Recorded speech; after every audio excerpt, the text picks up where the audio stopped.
Everybody wants to be famous, but I never cared about that. I only wanted to be rich. And I've made over $115 million online and I'm not famous. In fact, most people don't even know who I am. But the reason I succeeded is because I followed a very specific path.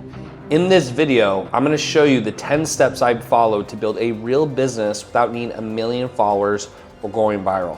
Let's get into it. That brings us to point number 1, which is that subscriber count is fool's gold.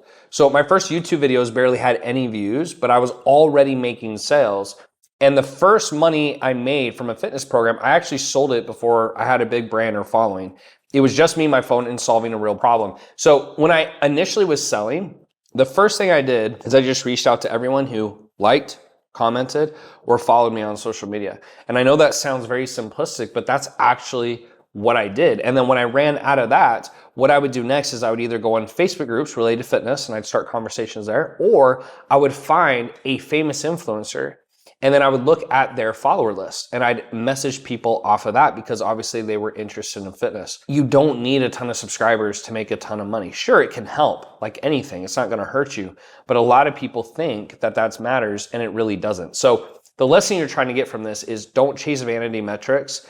Chase buyers who want a solution. And I made my first $10,000 month with under 1,000 followers. I was just starting from scratch. In fact, I wish I had the social media page that I used back then. I don't remember exactly what I did with it, but I didn't have a lot of followers, but it didn't matter because I can take the limited amount of followers I have who are interested in my subject. And if I'm selling a high ticket product, we'll get into that, it actually can make a lot of money, okay? But that only worked because I got really specific about who I helped, which brings us to going ultra specific. So I didn't start by helping online coaches or business owners like I do now. I started by helping people lose weight with a custom fitness program. And then once I mastered that, fitness trainers started asking me how I did it. And then I pivoted to helping them.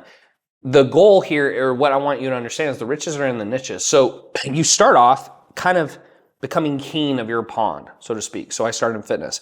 I then made $1 million in a year in the fitness industry. And so trainers started asking me for help. So I started mastering that. And then once I had done $10 million in the training industry, the fitness industry for trainers, I then pivoted to general business consulting. So you become a king in your pond, and then you can transition to a bigger opportunity. So what I want to teach you here is to find one avatar, one painful problem. So in my first niche, it was men and women trying to lose weight fast and get fit without giving up the things they loved, right? And so my tagline was actually how to eat whatever you want without sabotaging results. Later niche was fitness trainers who want to make and earn 10K a month. And then I actually went into general business consulting. So hopefully you're that type of person where you may not be in the fitness industry, but you're still looking to get help from me. Okay. So now that you've got the right people, let's talk about how I built trust with them without ever going viral, which takes us to step number 3, which is build trust with free content or run ads. So I didn't start by helping online coaches or business owners. I started by helping people lose weight with a custom fitness program. And then once I master that, fitness trainers started asking me how I did it, and I pivoted to helping them. To start, to be honest, like I didn't like doing social media. I actually do it a lot more now because for me to get to the next stage of my career, I feel that it's necessary. What I did back then is I just ran a lot of ads. I still run a lot of ads now. And so it doesn't matter how you win. The benefit if you do a lot of organic content that gets a lot of views is that usually will make up a lot of profit in your business because ads usually is about 60% of your expenses. If you run a lot of ads, you don't really have to shoot a ton of content per se, but then you really are never able to build a brand. And so there's pros and cons to both. Usually there's a mix, right? It's using a mix of both where you get organic traffic and then you can retarget them with ads. We'll get into that a little bit later in the video, but that's usually the best way to do it. But if you're gonna go more the organic route, what you want to do is you want to show proof with testimonials, before and afters, and transformations. That's one of the biggest things. Then you want to make your content specific to one pain point. So when I was doing fitness, most of people, whether they say they do that or not, they want to lose a lot of weight while eating shit food and not working out. So a lot of my content was around that topic, how to do it in an easier fashion and still be able to eat bad food, etc. And then you want to give away the what and the why and then sell the how. So you're telling them, or you're bringing up problems, you tell them why you want to fix it, and then when they come in, you're giving them the how, okay? And that's usually the best way to structure it. But remember, content alone doesn't sell. You need to tell people where to go next. So that takes you into using the right CTA for the right buyer. So one of my fitness clients actually found me through a short Five Guys post. What that is when I say, you know, hey, I'm looking for 5 people who want to lose 20 pounds in the next 5 weeks, comment X down below. Like it's some variation of that, okay? And they didn't book right away, but I made a post inviting people to DM me ready. They finally reached out, right? So a lot of times, and this was actually a revelation for me early in business, I thought that people would just click on my link in my bio and buy whatever I was selling. The reality is you usually have to go out to other people. You have to show interest in them before they're going to show interest in you. You probably say the same thing in dating. And so once I started outreaching to people, I started making money really fast. Before, I thought, oh, people are just going to reach out to me. That's just simply not how business works. Now, if it does work that way, that's when you become really ultra rich, because people are coming to you and you might be a billionaire or, mega millionaire or whatever. But in most cases, when you start a business, you're actually having to outreach to other people because usually your offer is just not that unique. The key thing to remember here is when you're outreaching to cold traffic, you usually want to give them free guides or content, right? That makes them build trust and become more interested in you. When you do warm traffic, usually I'll do a free training or a webinar. So I'll say, hey, go to this video or here's a training. And then when you have hot traffic or people who are leads, but they just haven't bought something or book a call, I'll ask them to do a CTA. I'll say, hey, book a call or DM me this word.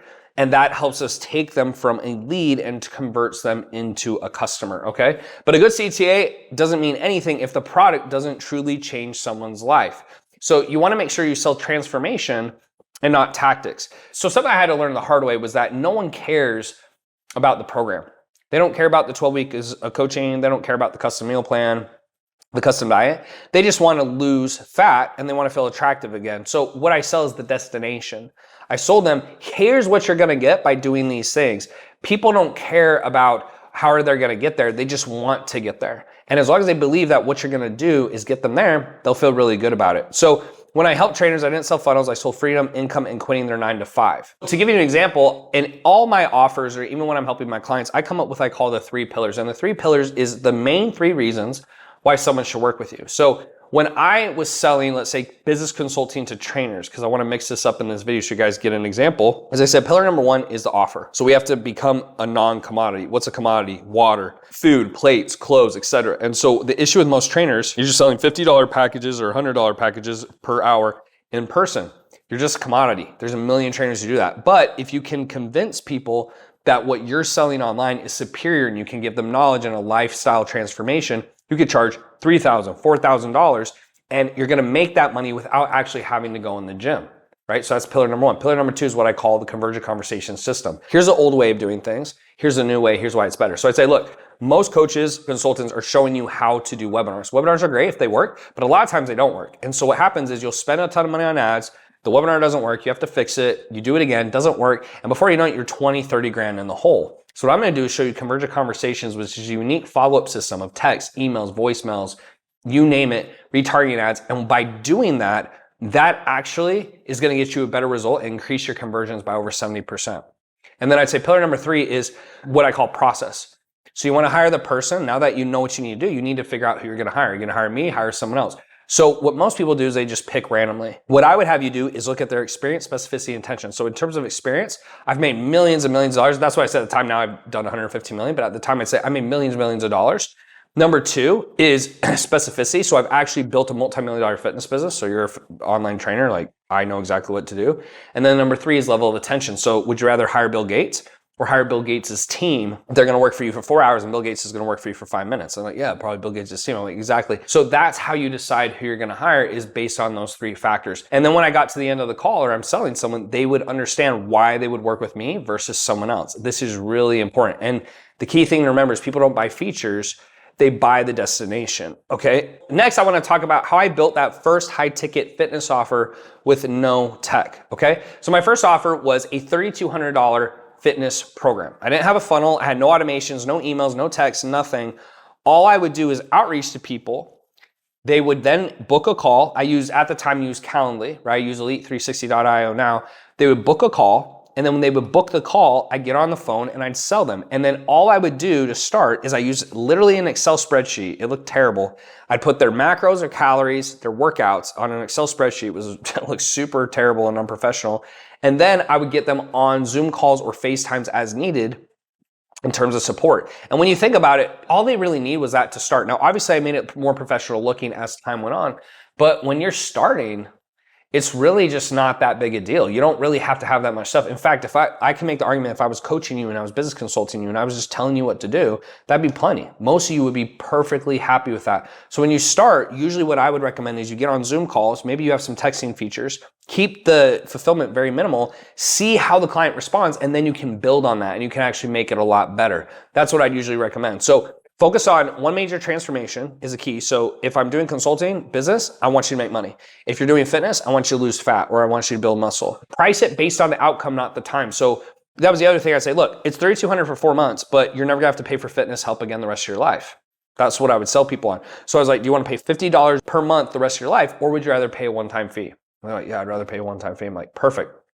And then deliver it live first, get results, and then you can scale. And sometimes what's nice too is if you're recording your Zoom sessions or you're recording your FaceTimes, whatever it is, then you can take those and put that into your curriculum, or you can edit those videos and it'll teach people along the way because you're learning what people need first, okay? And believe it or not, I sold it before I ever built it. I know that's crazy, but I did.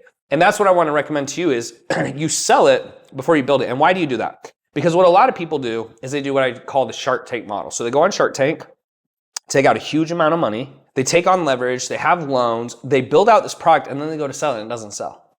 And it ruins their life. What I would recommend instead, especially when it's information, that's the best part about this industry is you're selling information so you don't have to sell it or build it first, is you sell it and then you build it. And the reason you do that is if you go out to try to sell it and you can't sell it for 2 or 3 months, and then you spent 2 to 3 months building it, the chances you quit go way up. But if you try to sell it first and then someone buys, you can simply say, hey, I'll get it to you in 24 hours or 48 hours or 72 hours. And you give it to them after. And to be honest, a lot of times it's not very hard to build in the first place. You do this so you don't waste any time and you're very efficient, because if you have a sales or messaging issue and you can't close clients, building this out is not going to do anything because you have no clients, right? So I always recommend you sell it and then you build it, okay? Now, once people started paying, I realized I needed a better way to track what actually mattered. A lot of times when people start a business, they don't understand what numbers they should be tracking or even what the numbers should be. And that's actually the hardest part, because if you don't know what the numbers should be, you don't really know if you're doing good. So I'm gonna walk you through that. But I didn't look at likes or followers. I tracked how many leads I was talking to, how many messages I was sending out a day, how many book calls, how many paid, and that's what grew my business. So I'm actually gonna show you guys a sheet we give some of our clients. And here, when they're starting, it's here's your spend, how many profile views you get, and this is when you're doing boosted posts. There's a lot of different ways to grow a business, but let's assume you're doing boosted posts. How many follows did you get? How many leads? How many inbound convos? How many outbound? Replies, invited people you invited to a call, calls booked, scheduled appointments, shows, sales, right? Like these are the numbers that matter, because a lot of times in business, people will say, you know, the business isn't working. And I'll say, what are your numbers? Oh, I don't know. And you don't even know what your numbers should be. So let's just hypothetically say you weren't even doing boosted posts. If you're doing cold outreach, what I would want is on average, at least 100 DMs a day, you get 10% to reply, you book 3 calls, you close 1.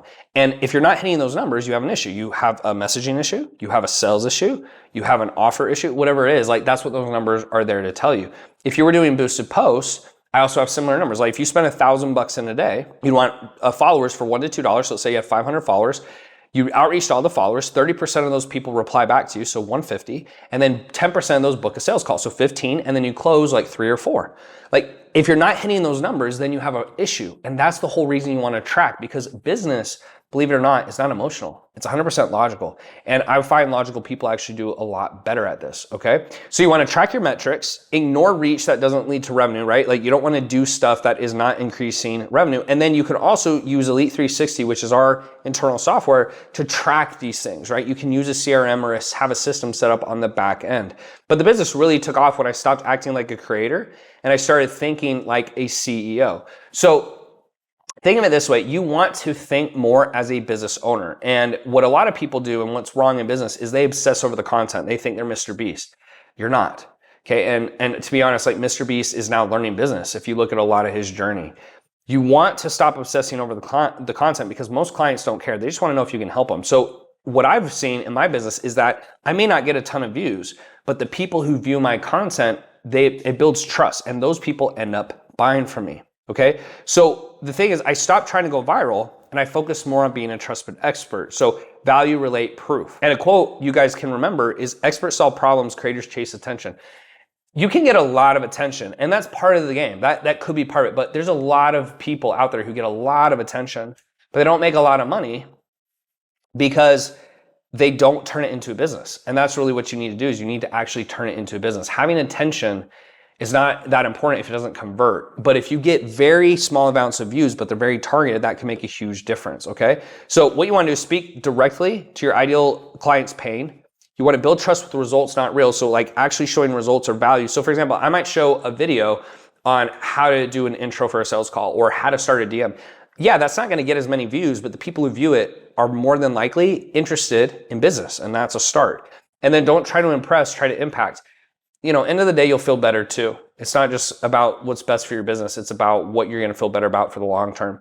And once you do that, it's time to build a real growth engine. So from there, once you have everything in place, you want to start running paid traffic. Now, people will argue with me on this, but I've spent $30 million on paid ads and I've made 115 million. So was it worth it? I mean, I think so. I genuinely think so. That's how I got to where I'm at. Now, if I could have done that organically, or you could get a lot of views that way, more power to you. Good for you. But the average person I'm helping is not coming to me because they're, popular or they have viral content. Otherwise, they really wouldn't need help because they make some sales. Most people coming to me don't have traction. They don't have good organic content. And so you have to figure out a way as a consultant to get them leads and get them sales. And so when you can run ads at a high level to a stranger and get them to convert, man, you're going to make a ton of money. You'll be super extra wealthy. And so now you guys can see me going back to organic and trying to build my brand. But I'll tell you what, when you can learn to run paid traffic at a very, very high level, you can make an awful lot of money. In short, start simple. Usually you use short form ads to a booking link or a picture. Okay, you just don't want to do a lot of testing. Use proof-based creative. So if you look at a lot of my ads, I actually will show a lot of client results. And I think that's important because at the end of the day, I want to have a professional brand. I want people to build credibility with me. And then you just test. If you look at Facebook, you say, who's the best, who runs the best ads on Facebook? It's the people who test the most. You're just constantly testing, trying to beat the control. You track the numbers and then you scale what works. So I hope that's helpful, guys. But if you want to learn the most valuable business training you'll ever watch, which is $115 million worth of experience, just click here.